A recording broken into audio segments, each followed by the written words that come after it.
आज के हमारे कैमरामैन हैं आयत अदनान, जो कि चटनी को कवर करेंगे। जाओ अपना मोबाइल उठा के लाओ।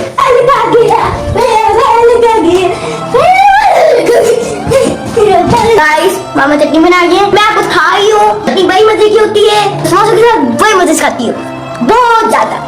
मैं भी चटनी देख रही हूँ और आप भी देखें। तो तकरीबन 1 घंटा नीम गर्म पानी में रखने के बाद इसके गूदे को हमने अलग करना है अच्छी तरह से, इसको मैश करके बिस्मिल्लाह पढ़ के शुरू करेंगे और माशाल्लाह से, ताकि जो है अल्लाह ताला हमारे खाने में बरकत भी डाले। अब इसको छानने जरा मोटे सुराखों वाली पोनी से 1 किलो इमली, 1 चम्मच नमक इसमें आ गया। आयत भाग के आओ। ये सब मामा से पूछो मिर्ची कितनी डाली थी। भाग के जाओ भूल गया। अपन एक चम्मच। Thank you.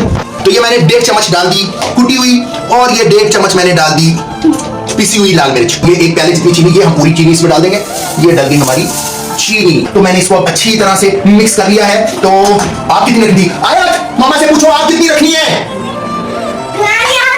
दरमियानी आंच पर। ये उबाला आ रहा है भाई, इसमें उबाला आ रहा है। कितनी देर मैंने इसको चलाना है? थोड़ा सा और घुमा दिया मैंने। हल्की आंच कर दे, पकने देते गाड़ी होगी तो ठीक है।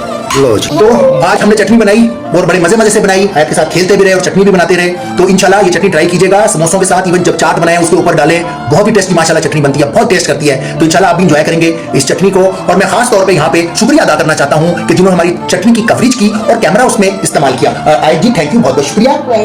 तो रमजान में मुझे, मेरे बच्चों को खास तौर पे सारे आलम इस्लाम को दुआओं में याद रखें, अपना भी ख्याल रखें। अल्लाह हाफिज। अल्लाह हाफिज।